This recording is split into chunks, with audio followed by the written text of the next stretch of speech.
Beyond. Beyond. Beyond. Beyond. Beyond, and welcome to IGN's Beyond, episode 553. My name is Jonathan Dormush. I am your host for this week. This week, we are running down God of War's final Easter egg being confirmed.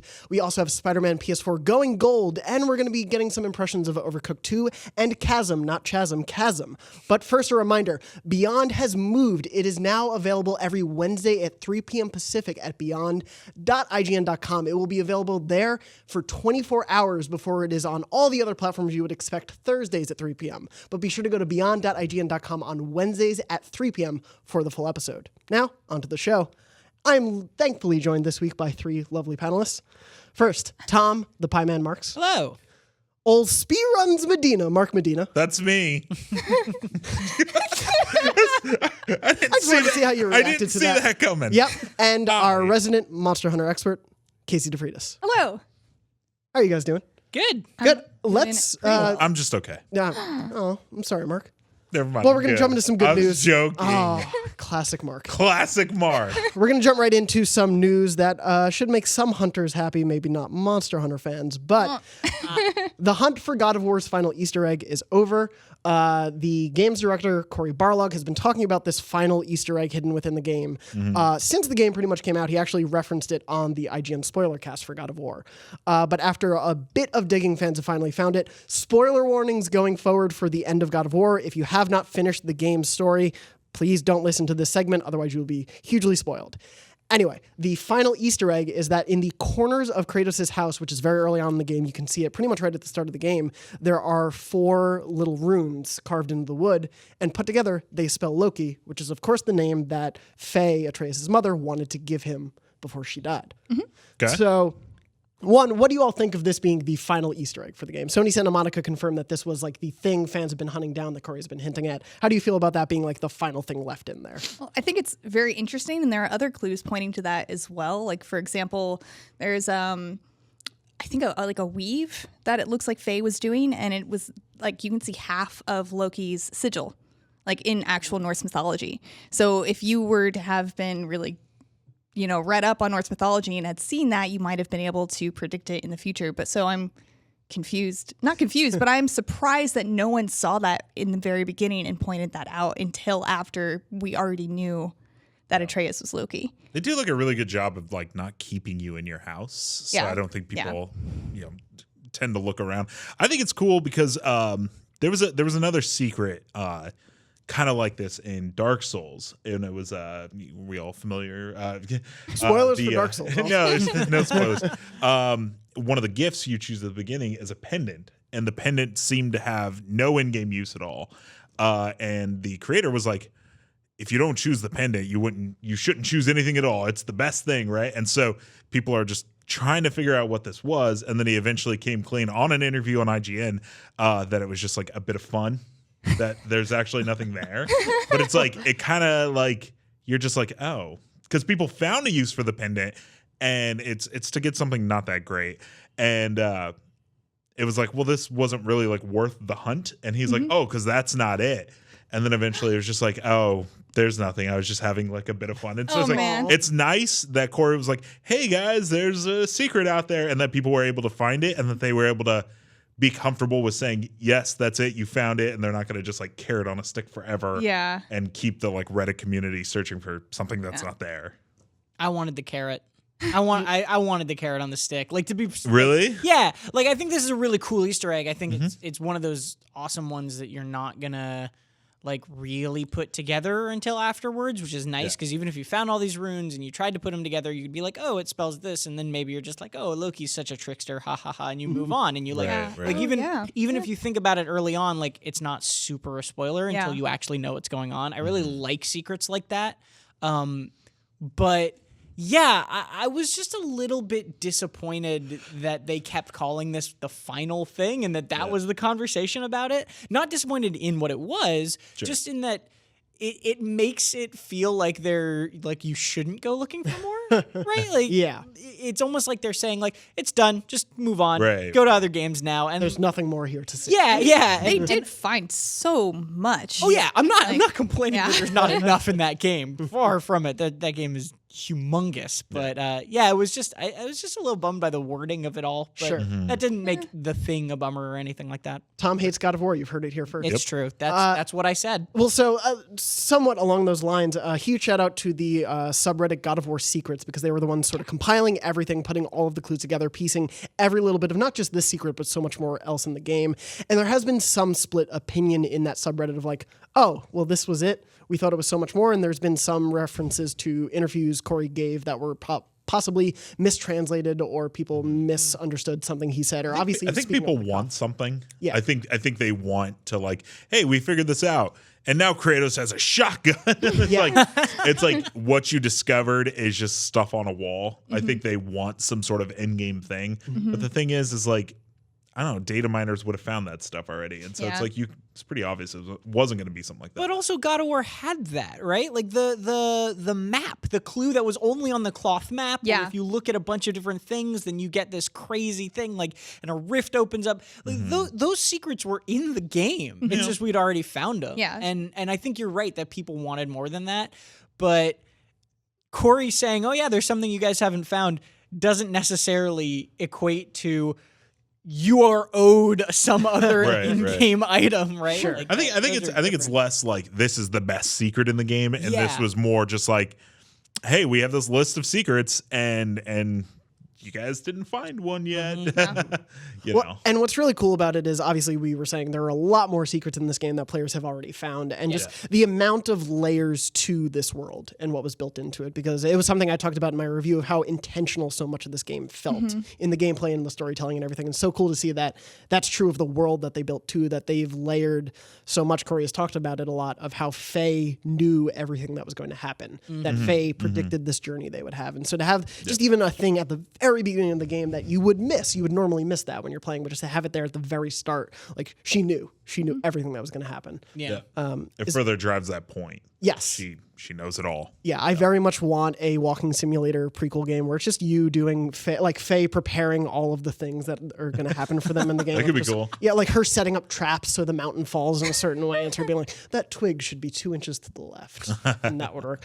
But so there is some discussion with God of War fans about how there may be other secrets to find. There are these red box runes that haven't properly been figured out. There's sort of a mix of Norse mythological runes, but also some, I believe, like other set of magical symbols, staves that people have found that sort of relate to each other.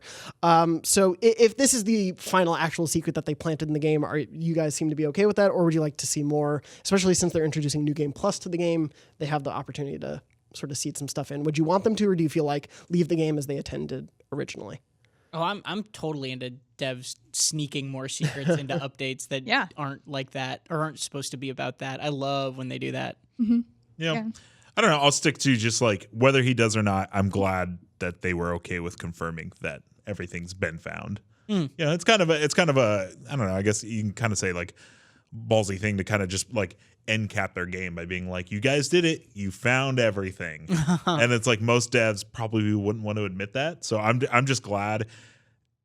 Whether they add more stuff is like irrelevant, because it's just gonna be, it's just gonna be news stories to me, because I'm not gonna go back and look for any of it. It was really nice that they aren't sending everyone on wild goose chases. Like I know with Shadow of the Colossus, people tried to find secrets in that game forever. Well, the extra Colossus that people theoretically thought would be there, and they it was crazy, and I'm glad that no one will be wasting their time looking for something that isn't there.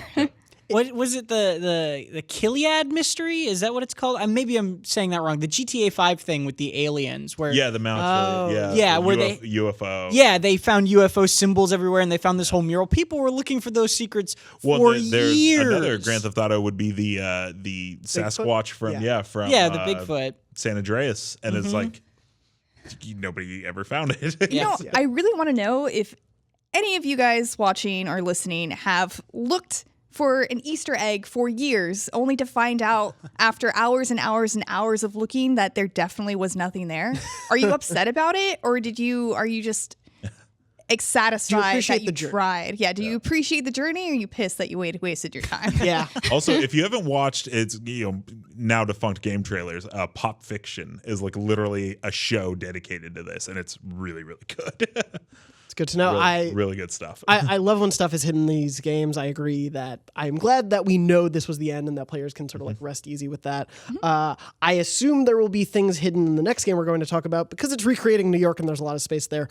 Spider-Man for PS4 has gone gold. The game is done. Of course, they'll probably be trying to squash some bugs in the next few weeks. Like the game is, we'll probably have some squash some bugs, squash some virtual bugs. But one, how are you guys excited? I haven't really talked to all of you about Spider-Man. I want to get your thoughts on it, and also the concept of going gold in this age where things can be patched so easily. What do you think of? I'm very excited for Spider-Man. I'm excited. Going gold again, doesn't really mean much. It basically just means that, going gold does mean something because there are people out there that play their PlayStation that don't have an internet connection. So going gold does have to mean that the game is theoretically complete. It's very exciting because it just kind of guarantees there's not going to be any more like delays. Not that the game was ever delayed, and I know it's coming out soon. No, I'm very excited for it.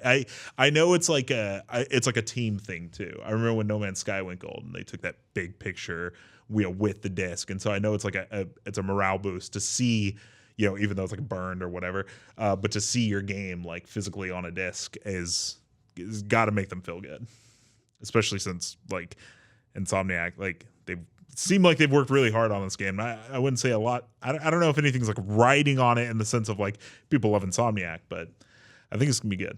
I'm very excited for it. I played quite a bit of Spider-Man 2, and that was a ton of fun. So I'm really excited to come back and re-experience it. I haven't played it at all. I didn't even play it at E3. I have not played it either. But I did hear it was pretty challenging, which makes me more excited for it. It's just cool. I'm glad that it's done and it's going to come out on time. Because I'm sure a lot of people would be very upset. The challenge is an interesting part to bring up too, just because I feel like there's that balance with Spider-Man specifically as a movement mechanic of you need to feel in control. You need to feel like you can do everything that he can do. But also if you make that too on rails, then it's not fun. So I agree. There's that flow that you have to hit right in the middle there. Which I'm excited to get my hands on it. Right. I want to see what that's like. I'm really excited for it. This was one of the games that when I bought a PS4 Pro, basically it was mostly for God of War, and then this, and going back to a few other things. And I'm just looking forward to it, man. It reminds me of a lot, and I know I'm not the first person by far to make this comparison, but it reminds me a lot of the Arkham games early on. Like the first Arkham game, when you played that game, you felt like Batman. Like you just did. You got in there and you were fighting multiple dudes at once, and you were jumping up on the gargoyles and you were doing all that stuff. And even if this game plays completely differently, it still has that same sort of vibe where I don't think I've played anything that made me feel like Spider-Man quite as much, right? And obviously that doesn't have any bearing on if the game's any good or if it's bad or how widespread it is or any of that stuff. It's just, it feels so like Spider-Man. It almost reminded me too of when at E3 when we played Anthem, and it was just an Iron Man simulator. And I was like, why is this game not an Iron Man licensed game? And it just feels so Spider-Man-y and so cool that way. Wait, so you've played it? I played it at E3. Yeah, see, and that's the thing is like there are so many things. I remember when it's like you just want to get your hands on something. Like I kind of teared up the first time I played Horizon Zero Dawn because I'd been following that game so long. So to actually I want to see what it's like to move Aloy around. And so when I did for the first time here at IGN, I was just like, man, this is awesome. It feels exactly how I thought it was going to feel. The same thing happened with I wasn't really a big fan of like the DualShock 3. And so when they showed the DualShock 4, I was at work at another job, and one of my coworkers was like, hey, they have a PS4 at GameStop or whatever, before it came out. And I was like, I'll be right back. And I left the job. I didn't even play any games because all they have was like Knack or whatever. I didn't even play anything. Knack shade. Wow. Sorry. All I did was just hold the controller, and I was like, okay. And you never went We're to good. work at that other job again. And then I was like, I'm gonna go work at IGN so I can cover PS4. No, that wasn't for years. But it was just one of those things where it's like, if Spider-Man were here right now and they were like, Mark, you can play it for 5 minutes, I'd be like, good, because I just want to see what it feels like. Right. And then that's fine. And then I'll wait. Because that's what hurts the most is the not knowing. Okay, Mark. It's okay. Well, you'll get through these next few weeks. It's very close. It's only It's September very 7th. close. So yeah, what's nice is I played it. I got the chance at E3 to play it, and I had that same reaction of I don't care what, I don't want to see anything else of the game. I just want to know if it felt right when I played it. Yeah. And like having that satisfaction. There was a challenge.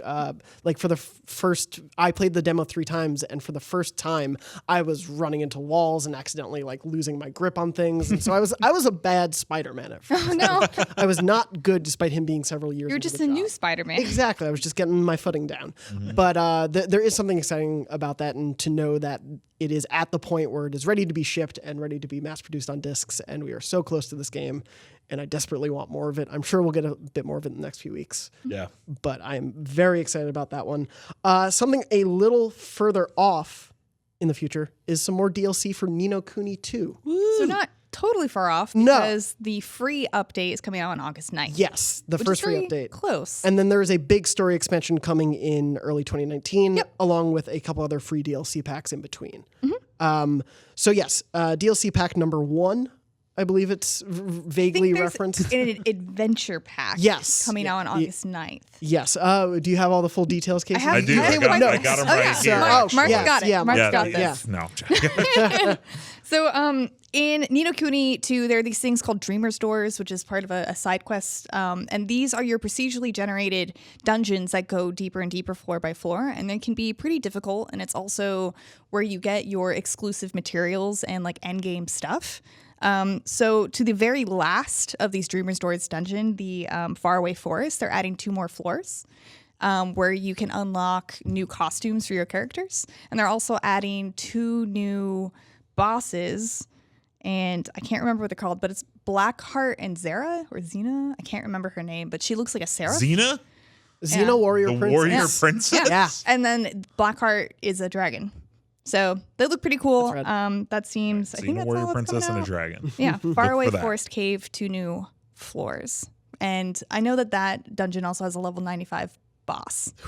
So more endgame content. Yes, yeah. It seems like everything coming out is very much for people who have beaten the game. Yeah. To give them an excuse to return. Yeah, the big update in early 2019 is going to be more story content. And I'm not total, and there's a new dungeon with the second pack coming out in the winter. So It's a lot. there's quite a bit. I was a really big Ni no Kuni fan this year. It was on PC and PS4, but I played on PS4, and I did not expect to get as sucked into it as I did, especially with the kingdom building mechanic. That really hooked me, so I hope they maybe let you expand that in one of these. But I love that game a lot. I had a really good time with it. Tom, I know you played it a bit. Casey, you played it a bit. Mark, it's your favorite game of all time, of Here we course. go. Ni no Love Kuni. Yeah. Love that cat boy. No, I always wanted to play it, and I missed it on PS3, and I was hoping for a PS4 re-release, and they just never did. 'Cause I like RPGs, but yeah, and I don't know. Like, do you have to play the first one to play? No, Understand? their Nope. They're stories completely are different. totally different. Yeah. Yeah. The not even combat's totally different too. yeah. It's Well, the very first different one game. you do like creatures and stuff, or what? First one's kind of like Pokemon-esque. Pokemon, yeah. But then but this one like you Which actually. is- No, I'm still sorely disappointed that the second one got rid of that mechanic entirely. So Oh, really? The Yeah. the capturing. yeah, it's just not there at all. And I mean, they have Higgledies, which is The Higgledies. Yeah, you couldn't hear that. Barrett Courtney, our producer's dulcet tones yelled out for the Higgledies. As he has said on the show, Higgledies are lit. they are. They are, quite especially the fire ones. Yeah, They're the fire really- ones are literally lit. They're really cute, they and I are. like them, but there's nothing. They're very different from going out and capturing monsters and training them up like griffins. they're and dragons. better. They're more akin to Pikmin than they are. Yes. Yeah. But so you both played it a bit. I don't know where you ended up with the game, how far you got into it, both of you. But are you excited for the DLC? Will you return to the game? I didn't beat it. I lost a little bit of steam with it, but I did get pretty far in. I'm just more happy that, like, I don't know if I'm going to go back for this DLC necessarily, but I'm really happy that it's getting it. I'm just really impressed with the support this game's getting. It's not the type of game for one reason or another that I would have expected to get this level of post-launch support. I think they're doing a really, like the PC port, I know this is beyond, but the PC port was really good. They supported that with bug fixes. They're doing these DLC packs. Like it's really impressive. It's really admirable, and I like that a lot because they have a lot of systems like the Kingdom Builder and these randomized dungeons that facilitate adding just new content, and it's nice that they're taking advantage of that rather than just saying, whatever. Yeah. And hopefully that means it sold well. Yeah. To be totally honest, I stopped playing about 15 hours in because the code I got in pre-release was on the PC, and I really, really prefer playing on the PS4. And also the cloud saves don't work on You're my on copy the right of Ni no show, Kuni. Casey. Yeah. That's Great. what I like to hear. No, so like can just leave. I stopped Tom, playing you can because I have it's stuck on a PC. So I do intend to start a new game eventually on PS4. Maybe That during our happens a winter lot. break. Like at this job, it's like, well, what happened with Final Fantasy 15 is we got it was like a debug copy, and it's like you put like 40 hours into it, and then the game comes out, and you're like, I'm not covering any of this DLC because I would have to start from the beginning. Yep. Yep. Sorry, it's not happening. It's a rough life we lead. I know. Getting games And early. since this copy of Ni no Kuni doesn't work with the Steam cloud saves, I can't even I would have to take a computer back and I don't want to deal with it.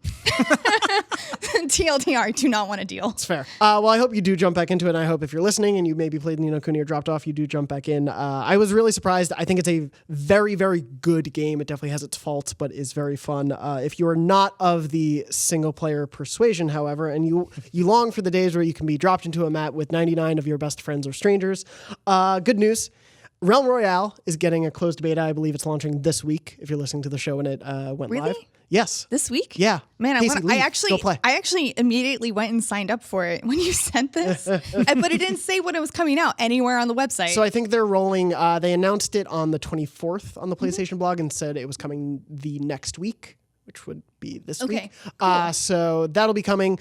In addition to that, H1Z1 is launching in full on August 7th and bringing with it, it's been available sort of in its beta early access form.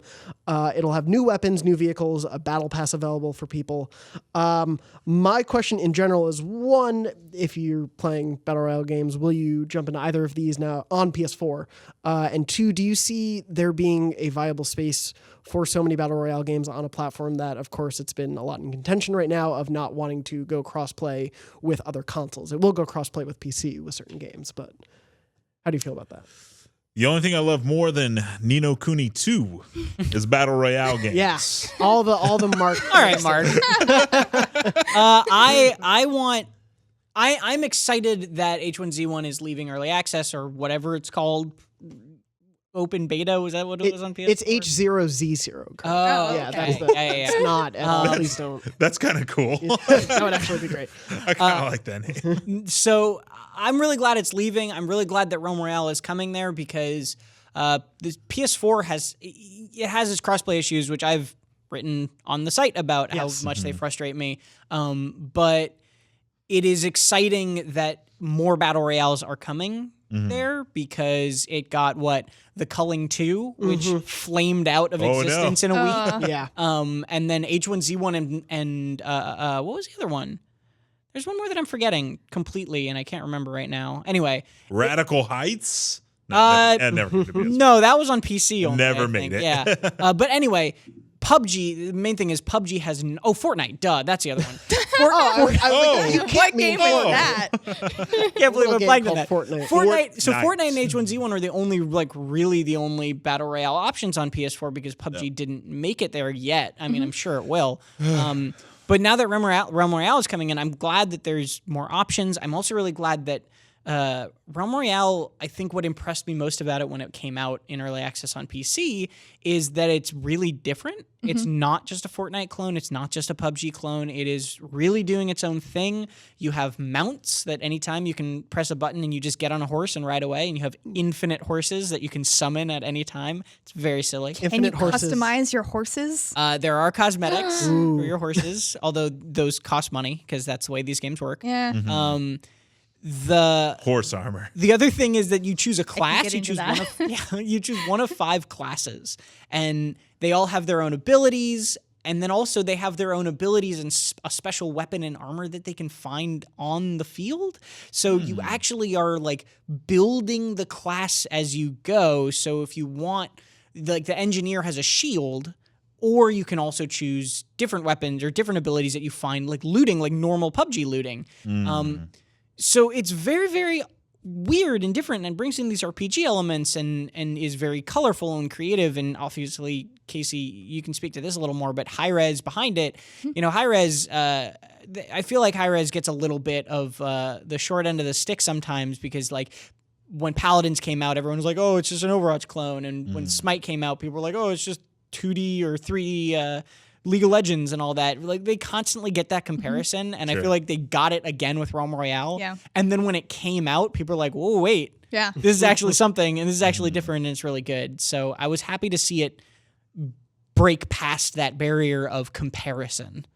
I'm definitely looking forward to it. I mean, I played a ton of Fortnite, and I'm not playing it so much anymore, but a fantasy themed Battle Royale is super up my alley. I know it's going to be incredibly up all of my friends' alleys that I usually play games like this with.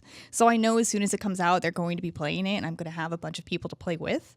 And like, I'm a fan of Hi-Rez. Like, I really like Smite on the PS4. I haven't played much of Paladins, but I know that they support both games a lot. There's always so much new content coming out with this game, and with that level of service on those games, I trust that they will provide the same level of service for Realm Royale.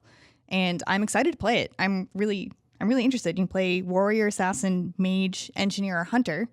That just sounds really cool. Are you going to do hunter? Yeah. Just to keep in. I'm a sneaky archer. I'm going to do that. I think it's the hunter that gets there's one of them that gets a sniper rifle. It's either the assassin or the hunter. Oh yeah, there is also an assassin. So yeah. Because the way the game works too is everything that you loot that you don't need, you turn into shards, and then you can go to forges around the map and turn those shards, craft them into things. But when you're crafting, a big light and noise pops up so everyone knows you're doing it, and they can come attack you while you're waiting for this item to finish. High risk, high reward. Yeah. So it sounds cool. like there's more to do in this Battle Royale other than just look for people. Like, I know in PUBG you're like, looking at houses and stuff like that, and the same with Fortnite is you're swinging an axe and it's a little more doing active. some trees. Yeah. But like this one, it seems like you're actually Doing some trees. Yeah. That classic Fortnite action. chopping the trees and stuff. But this one, it seems like you're like, yeah. But I mean, that also kind of sounds like it's borrowing stuff. Well, probably not borrowing because it probably came out first. But I don't know when this game came out. I almost knocked over your drink. It's fine. But what was the game? The one I just talked about, Radical Heights. Like there was stuff in that game too where it was like, hey, you can like play this game or whatever, but it would be loud and stuff like that. But it was like maybe you could get a cool weapon and stuff like that. So yeah, it was interesting to see some of the similarities of that. It's weirdly tragic to me how much Radical Heights crashed and burned because it actually had some stuff that was a little different. Yeah, it had ideas that were different that we're now seeing crop up in other games, and I don't necessarily think that Realm Royale just ripped that idea from them. I'm not saying that at all. Right. I just mean that it's doing things that were successful there, and it's cool to see those mechanics live on in a game that I think has a fair bit more support. I know it reached over 100,000 concurrent players on Steam the week it came out. I was actually talking to one of the producers from Hi-Rez at E3 about their success, and he was saying they had no idea it was going to be that successful, and they bought literally every server they could use in their server architecture place, and then to the point where they were paying the people to physically build more servers in real time, and every time they built one, plugged it in, and turned it on, it would be full in minutes. And then they had to do it again and do it again. So the game had a lot of popularity. We did an early access review on IGN for it, and I think that it will translate well. Obviously, Hi-Rez knows how to make a game with a controller. They know how to do console games really, really well. I think that popularity is going to translate over. Yeah, I'm excited to see what happens. I think it's cool that in the space that obviously is very fresh and newer compared to other genres, that we are getting competition that is different, and not everyone is just doing exactly what Fortnite did or exactly what PUBG did, and especially with Call of Duty and Battlefield coming later this year. Is that free too? Realm Royale. I don't know about I don't know what it will be at launch for PS4, but it is a free-to-play game.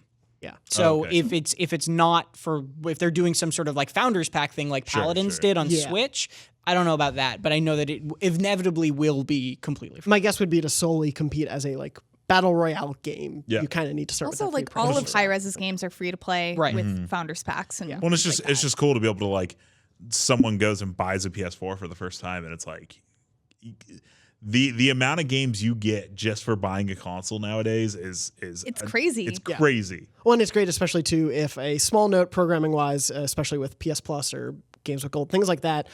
We are recording before the PlayStation Plus games for August have been announced. So if you're wondering why we're not talking about those, that's because we don't know what they are. We'll just have to predict. How have they them. not been announced Hopefully yet? they're good. They're holding because it won't be till the next Tuesday. So yeah, unfortunately we can't talk about those, but we'll talk about them next week. I do want to touch on one game that is currently out now, correct? Chasm. Yes, came out Is it today. out? Or As well- today for us recording. As well as Overcooked 2, which is coming in, I believe, August 7th. Yep. So that's a little bit further in the future. But Tom, you reviewed Chasm. I did. What'd you give it? And tell us what you thought. Gave it a 7. It's good. It's good. Good. It is so weirdly anticlimactic to be waiting for a game for 5 to 6 years Yeah. and then give it a 7. Yeah. That's like a very strange thing to me because it's not a bad game by any means and it's not a great game by any means in my opinion. But it's just kind of fine. Like it's a good game. It had a lot of problems that I actually had to kind of pull myself back from because I was just enjoying it at the end of the day. Yeah, it's hard to. This is my third Metroidvania, 2D platforming Metroidvania review in a row. Yeah. My last one was Hollow Knight, and the one before that was Yoku's Island Express. So I guess this is my beat now. And So the setup with this one is that the map would change every time you play if you're starting a new game. But it is a Metroidvania that has those roguelike randomly procedurally generated maps. yes, but it's not a roguelike. And yes, that's a excuse me, huge, yes. Yeah, huge yeah. thing. Is the map is procedurally generated, pieced together with these sort of puzzle piece rooms. When does it rebuild I itself? feel like- Never. So it Never. only So- rebuilds so, itself. like, It builds itself on a new at game. the beginning of a new game. So And it's then- like Diablo 2. Like Diablo 2, you don't die. Like it's a different game every single time, but dying Right. doesn't change anything. Exactly. So it's not like Spelunky. Or, and it took me 8 hours to beat. And the dev said it would take like 10 to 15 to find all of the secrets and everything, which I believe. It only took me 8 hours especially to beat. since you can't follow a guide. Right. Well, Oh. so there's some things that are similar. Like you're always gonna get the wall cling item first, right? And then you're always Right. gonna get the slide item after that. Right? There are things that will be set. You're gonna fight certain bosses in a certain order. You're gonna go to certain areas in a certain order. All that stuff. But how you get there, the paths that you get there are randomized. And I think that's like the big hook of this game is that it's a Metroidvania that everybody's experience will be different. Anytime you play it again, it's going to be different. You're not going to be able to just run through it the same way. I think this really was a bad idea. I think it severely hurt my interest in the game. Why so? Because the worlds that it builds are really, really impressive for being built by a formula. Very impressive for being built by a formula. But completely uninteresting and devoid of personality compared to any other Metroidvania. No. They are a series of very generic looking hallways. Let me be very clear. The art in this game is amazing. It's beautifully animated. It's beautifully designed. It's a great looking game. But the hallways are super, super simple. The enemies that you fight are beautifully animated and varied and fun to fight, but they're very repetitive. You encounter the same room layouts constantly. You encounter the same sort of pathing constantly. The fact that it had to fit together in this procedural Lego-like way means that there was no way it could be interesting to look at, pretty much, in my opinion, or from my experience. And even when I started a new game, all the paths were randomized, but they were just the same hallways I had been running through in a different order. So it wasn't like really any different to me. It didn't feel like a whole new map. It just felt like a different layout of the same boring map. Yeah. And it was so hard coming off of Hollow Knight, which has one of the most beautiful, detailed, engaging, amazing, living worlds I've ever seen in a Metroidvania, where different biomes connect to each other in ways that make sense, where, like I mentioned this in my review, but like a lake will be above a city, and then that city will be raining, right? And there's weird things like that in its subterranean world, and you compare it to this, where it's just like... Is that game randomized or no? No. That's wonderfully handcrafted. Built, yeah. Yeah, and compared to Chasm, where... you're just walking through some mines, and then you go through a door, and you're in a forest area for some reason. But the forest area has its own mini-map, so how it connects to the mines does not matter. These things are, like, each biome in the game is unique and beautiful and engaging and fun to be in, but also completely separate from each other and completely devoid of any sort of, like, interesting layout. And it's so disappointing because I loved what they're trying to do, and I think that probably speedrunners will get a kick out of it because it's consistent enough that you can kind of know what to expect, but also random, which speedrunners love that balance. But I'm not a speedrunner, and it didn't really matter to me how the map was made. It was just a boring map. Yeah. And this was my biggest complaint with the game. It's not a bad game. Sure. It's a fun game. It's just... it just wasn't anything overly compelling or overly interesting, anything I wanted to come back to actually see what that procedural generation mattered for. Yeah, the randomization of that feels like it sounds like a back of the box like bullet point, but it ends up hampering this, especially. Well, I kind of take issue with this whole like everything, not that everything's becoming procedurally generated, but like, you know, like you guys all play No Man's Sky and another procedural game that got a 7. And it's just kind of like, it's one of those things where it's like, when you go into a cave, you're like, am I going to find anything of actual interest here? And the answer is probably not, because nobody put that there. Nobody put that cave there. Yeah. It's there because a dice got rolled and the game decided, yes, that should be there. And there's something weird about it. It's like, it'd be like, if you took, like, I'm a huge Inside fan, and if you, the best thing about Inside is that everything in that game is where it's supposed to be because that's where they put it, and it's like, you know, it's just great. And like, imagine if Inside was procedural, like how much that would take away if it was still spooky, if it was still like had like the zombies and stuff like that. But it wouldn't have told a compelling story that way. Right. Because like, nobody built it. And that's my thing with Chasm. Like something like Celeste, like they built that world. Chasm, you know, matter of speaking, like they did not build that world. They built textures and an algorithm that puts the world together. And it kind of is a little off-putting. It's supposed to be for replayability, but instead it makes me just not want to play it at all. It prevents them from being able to tell any story through the gameplay. Like you are only getting or story. through the environment. Yeah, you don't learn anything because it's. I mean, they can't tell them to put things there. Yeah. So what I will say is I don't have anything against procedural generation. Yeah. It can work really well for some games. There are games like Rogue Legacy, I think, does it really well. Dead Cells does it really, really well. But those are both roguelikes, so you want to die and experience a different kind of world. The rebuilding of the map is part of the game of you're constantly going through it. The problem I had with the procedural generation in this case was that you couldn't really tell. It had no impact on your experience of this 10-hour game, right? How the map was made means nothing to you while you're playing it. Yeah. And it means something to you. I mean, even in a game like Binding of Isaac, where it reloads or does a new map every time you play it. Even in that game, how it was generated doesn't really matter on any given run. Because again, it's a roguelike. Right. Unless you're min-maxing the game and you're trying to speedrun it, like that's when that starts mattering. How it was actually created doesn't really matter to you, but because you're experiencing the revamp of the map so frequently, any of that repetition is sort of just part of the game as you learn this repetition.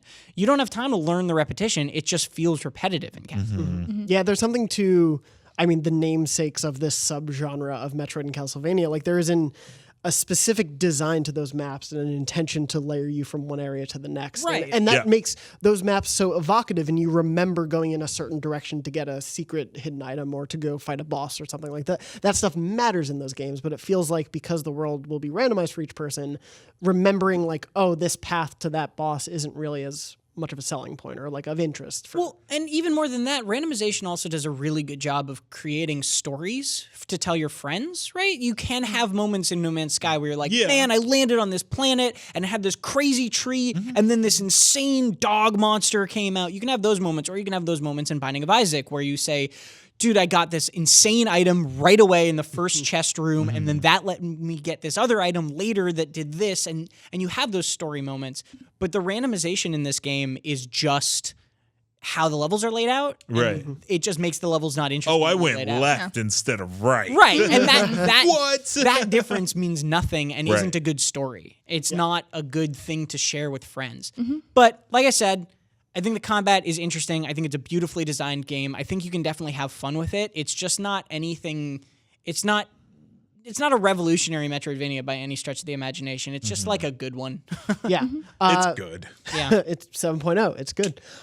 Your full review is up on IGN.com/Tom Metroidvania Marks. That's not the URL. Please don't. I don't think that will lead you anywhere. But I'm gonna buy that URL. I hope so. publish. Yeah. Your full review is up on IGN.com. People who are more interested can read or watch that. Another game that's coming out, we don't have a review just yet. There will be a review on IGN closer to launch, but Overcooked 2 is coming out. And we've all spent a bit of time with it. We've spent a bit of time with the original Overcooked. It was one of my favorite games of the year when it launched. And the first question I want to pose to all of you, since you've played a bit of it and know the series, does this feel to you like, from your play capacity, Overcooked 1.5, or does it feel like a true sequel? And is that a bad thing if it feels like just more Overcooked? Yeah, it definitely. When I thought about, I played the heck out of Overcooked 1. I was one of the people, like most people, that you don't move on unless you get 3 stars. Yeah, it's like, I got 2. Yeah. Okay, then we're doing this again until we get 3. Well, because you want to get good at that level. You don't want to have to then, like, you're like, what were we doing in this level again? So played the heck out of Overcooked, and I thought to myself, what can they do to change this? And it was a scary thought, because, like, to me, the game is just great how it is. And then after playing Overcooked 2 a ton, I'm just kind of like, yeah, it really is just like Overcooked 1.5. Like, not a lot changes, but enough changes. It could have been DLC, I guess. Like, enough changes happen to make the game feel different. But they're changes that could exist in Overcooked 1. Like, obviously, the biggest change is the throw. And there are maps built around that. So like, actually legitimately, like in Overcooked 1, you could drop food. In this one, it's a legit mechanic to throw it across, because you can't get across sometimes. And so that's really cool. The way the levels change, like you're in a level and then the hot air balloon pops and now you're on the ground doing something else. Like, that's really cool. I'm totally fine with it, though. I love Overcooked 2. Some of the biggest changes are, as you mentioned, the throw, which you can actually arc in pretty much. You can throw, say, a piece of food and directly get it onto a chopping board to help your friend who's on the other side of the map. Just like in real life. Yes, exactly like in a real life But you can't kitchen. throw plates, because plates can break. But eggs exactly. can't. Don't be Yeah. but The science of Overcooked 2. You can it's not also, realistic enough. I don't like it. Yeah, we're here to debate the realism of Overcooked. You also can emote during matches, so you can taunt and mess around with your friends if they do something you're not happy the with. first one you could do the meow, meow, meow, meow, meow, and do the exclamation marks. Yeah. There's a bit more to it now, and then, as you were saying, there are more expansive levels, and the design of them is really interesting. So, Casey and Tom, how do you feel about the changes that you've seen? I really love the throwing mechanic, because it leaves you. It gives you the ability to do some really epic things that you wouldn't be able to do before. Like when we were playing earlier, we were on that raft level, and I'm able to throw it across just as it's moving away, so that if I had thrown it a second later, it wouldn't have landed, and then it landed straight in the frying pan, and that's awesome. Or like when we were playing that level with acid on the floor with the changing pathways, like I was going to get dipped in the acid. There's nothing I could do about it, but I threw the plate. Well, not the plate, but I threw the food to my friend so they could cook it while I died. So, While I died. Save yourself. But I saved the food. And Tom, same thing. You had a fully cooked cake. Yeah. You're running across trying to Sounds like Tom. get that cake out to delivery, and you were going to get dipped in that acid, but you threw the cake, and I caught it, and the day was saved. And I mean, that's awesome. It's a really fun game. I loved Overcooked 1. This is more of that with different things and more lively, interesting levels. Yeah, that's the biggest thing that stood out to me is that the levels actually feel way better in this one. I reviewed Overcooked 1 twice actually because I reviewed it and then I reviewed the digital deluxe edition or whatever The it's called Switch on the version. Switch. Yeah. That was your first review here, correct? It was. Yeah. Jonathan remembers. Never forget. Yeah, the levels. It's written on his hand. It was your first review. I agree with Mark that I think the levels themselves could have just been DLC and that those aren't drastically different. They are very different in cool ways and they feel much better designed. The thing that I was more impressed by is the fact that there are a lot of little quality of life things like the throw, like the arcade mode for setting up so you don't all have really to nice. You don't have to always be on the world map to select levels when you just want to play multiplayer. Yeah, there are a lot of little things like that that I think are just really smart additions. Well, this game has online now, right? That's the biggest. That Overcooked 1 was missing because like I would want to play with like my wife or whatever and she's like, I'm playing whatever, watching Will and Grace, and like I'm not your wife. and it's like Will and Grace is great. The game was not. I did not find it very enjoyable to play by myself. Yeah, Yeah. so it's just not as good. It's just not as fun. Just flat and out. it's like I would love to be able to just do some of these levels by just jumping onto a. The game doesn't take that much coordination. Online- the later levels do. Online is like a real game changer, I think, for this because. Yeah, it's just not as good with one person or two people, and the ability to just play with friends who don't live in the same state as you, or my brother who lives up in Canada.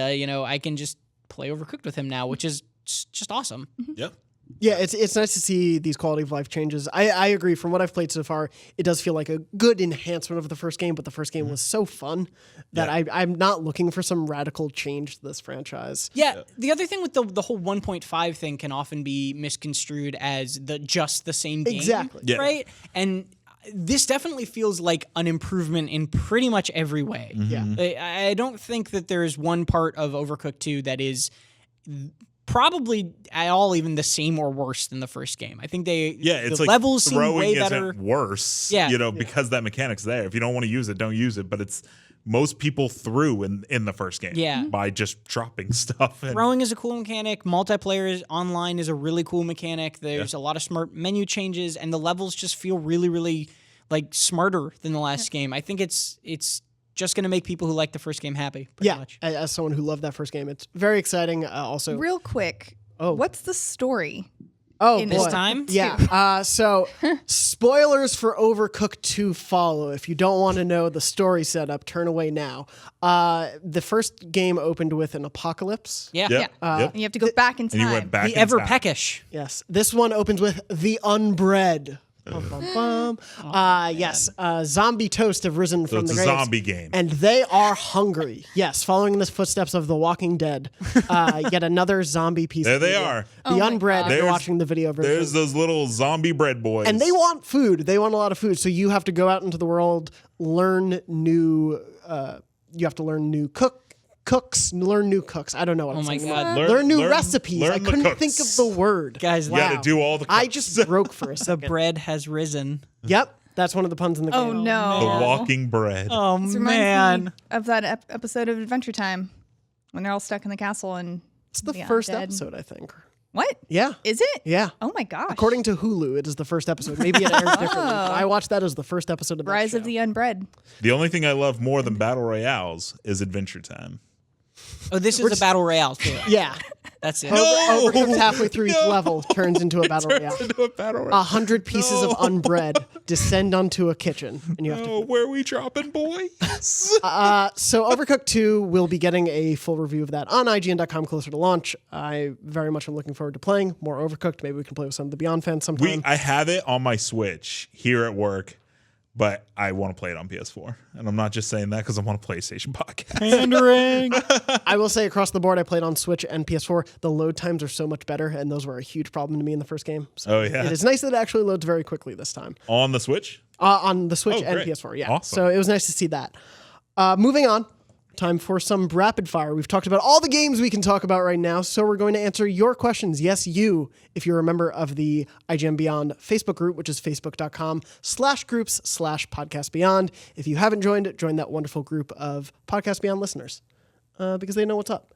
So we're going to answer some of What those up? questions.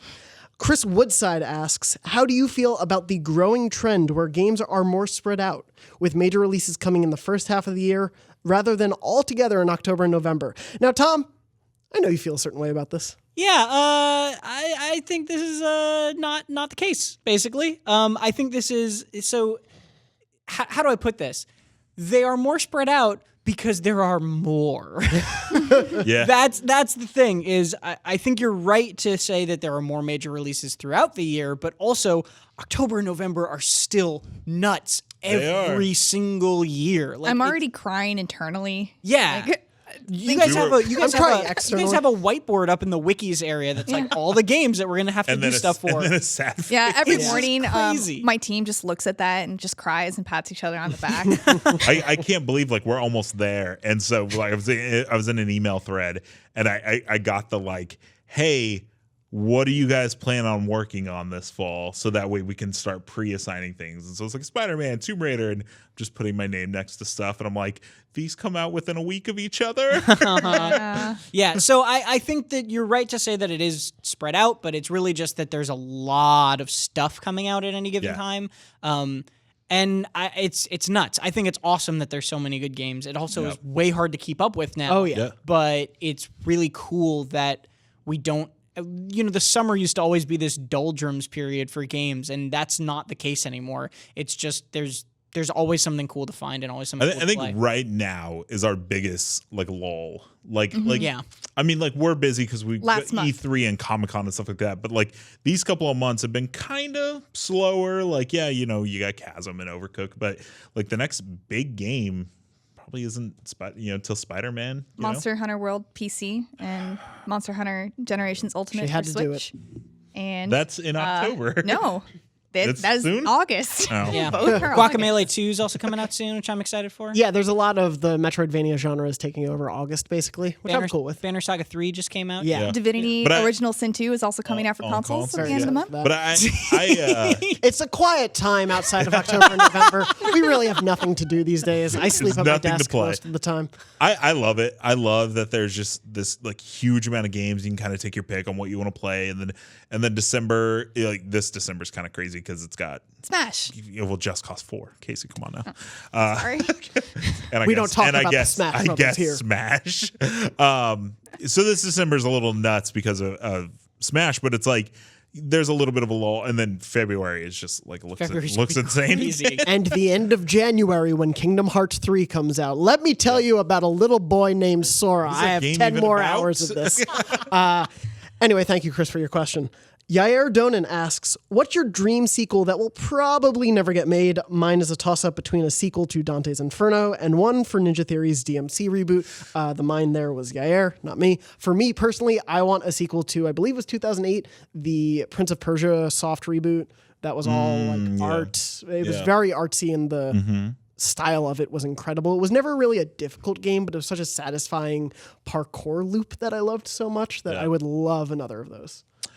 When you say sequel, can it be a sequel to a part 2 of something? Sure. A threequel? Then Portal 3. Like that's just like, of course, like you can name anything that Valve makes. But yeah, like if there's any franchise that I don't think I'll ever see again, but would love to see another one, is Portal 3. I think there's a chance. I think there's hope for Portal. That's why I'm still They here. just came out with a mobile game like this year. didn't they? the Bridge Constructor. Yeah. They also came which is out- using their license, but it's like, They also came out with a Portal-related experience for the new VR controllers that they have for Vive. When I was playing a Zen Portal pinball game, I was like, I just want Portal. I think there's a chance it won't be called Portal 3, but that we will get another Portal shooting puzzle game. It'll be called Half-Life 3. If they're the same game, that would be fine with me. I'm going to move on to Johnny Muhammad. No, Can wait. I say mine? God, I'm sorry. want- we got man. into Portal, and I was just so excited by it. Portal, I'm sorry. guys, Portal was no, the what have I right done? answer. I'm gonna Let's just head move out. on. I want another Drakengard. That's the wrong answer. But I Drakengard. want another Drakengard by Yoko Taro. Yeah. Drakengard 2 is not canon. We need a real Drakengard 2 with Yoko Taro working on it. Because Look Drakengard 2 forward did not to- have Yoko Taro on it. Casey's new podcast, Drakengard 2, is not canon. a 52-part series in which he goes into the non-canonization of that game. Tom, what about you? Fez 2. Fez 2 was going to be made and then got canceled and will never come back. And Fez is probably in my top 5 games ever. So Fez 2 for sure for me. I also want to clarify, I understand Drakengard 3 exists. I just want another Drakengard anyway. Yours should have just been Kingdom Hearts 3. Yeah. I mean, that's never... And now that it's happening, it's happening. We'll see. When that game is in my hand is when I'll believe that that's happening. That game is in my heart, and that is all that matters. Kingdom Hearts coming to January 2019. We'll see. Moving on. I believe it in my soul. Speaking of, because I know we have some people on the show who have also played it, Johnny Mohammed asks, if you could add any world you would want into Kingdom Hearts, regardless of the IP ownership, what would it be? Oh, easy. Yeah, Mark, go ahead. Mean Girls. They would go to the Mean Girls universe, and they would try to get in Regina George's clique. Oh, that is such a good idea. Good. That is such a strong pitch. You only wear pink. Regardless of IP ownership is a good part. It doesn't have to be Disney. Yeah. Yeah. Obviously not. Actually, Mean Girls. In the Disney canon, I would actually pick the Muppets. Ooh. I think the Muppets and Sora, Donald, Goofy would be just felt people walking around. But it would actually take place in the real world. It would be an FMV level. So it's them, but it's always shot from like waist up. So it's just like Sora bopping around, being like, I'm Sora, I got to collect things. And then it's a fun time with the gang. Sounds good. Barrett Courtney, our producer, has put up a photo of King of the Hill on one of our screens. That is the franchise. So I'm gonna assume Barrett really wants King of the Hill. I don't think any of those characters are over 21, so they couldn't just stand around and drink beer all day. So it's not realistic. True. No, Donald is 57. Oh wow. Yeah. So Well, is that canon? Sora He's is, good. It is now. and duck Kyrie years? and Riku aren't. So Yeah. I was actually going to go similar. I was thinking The Simpsons might be fun as long as they got all the real voice actors. The Simpsons would actually be a pretty amusing one. But my real answer is probably just Star Wars, which is a thing that can happen now that Disney owns it. So lightsaber keyblades. yeah. Just say Monster Hunter. Don't say Fortnite. Yeah. I was gonna say Bloodborne because I thought Bloodborne. Well, That would be awesome. I'd be got real dark. I'd want it to be like a 5-minute level where they all appear in the world, and then they just see people getting like ripped apart in these gross monsters, and then they just nope out of there. Yeah, they just walk right back out the door. Nah. Yeah, it's the Abe Simpson gift. They just put back on their Keyblade hats and then walk out. Bloodborne. That's great. That would be a real interesting tie-in. Do you think that Sora wears a Keyblade hat?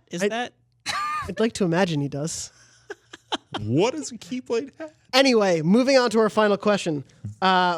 Stephen Lau asks, do you ever instinctively yell out Beyond whenever someone says that word, even if you're not recording an episode? And I wanted to ask this not just for Beyond, but do you have any weird vocal tics like that? I do yell out Beyond when people say the word Beyond. Happens a lot in morning meetings here at IGN. I also do when someone says, it's been a while, I will sing the bit of It's Been a While by Stained. It's been a while. Yeah, I do that. Copyright tracks. It's a tick from a show called You Talking You Two to Me. If anyone listens to that. You Talking YouTube? Yeah, which is a YouTube podcast. Yeah, Scott Ackerman? Yeah. Oh, yeah. And Adam Scott. Scott and Scott. Anyway, does anyone else have a vocal tick like that? I'm curious. Every time somebody says one time and then pauses, I'll just say, I saw a ghost in my head, because that's a thing that my friend used to say all the time. Was one time I saw a ghost, and so I never knew where it came from. When he graduated college, they were reading his name, and they were like, da da da da. One time I saw a ghost was like his quote to be read as he was walking across the stage. Great. Anytime somebody goes one time, I'll just be like, I saw a ghost, and I don't know why. I don't think so. I mean, as the most veteran member of this panel for Podcast Beyond, one and a half episodes. No, I've been watching Beyond since 200 though. So yeah, this whole it was like a thing you see Greg Miller do. They'd be like, yeah, I like this game, and beyond that, and then beyond, and so it's kind of like you hear it sometimes, but I think I just hear Greg's voice doing it. I don't do it, and no, I don't think I have anything like that. Okay. No. I also don't do it because I think this is only my 3rd episode. That's fair. That's why I want to know in general about it. Well, so I'll say it in my head every time. When somebody else says Beyond, my brain will scream Right, it. that's what I'm saying. Well, I just I imagine hear Jonathan doing it. Yeah.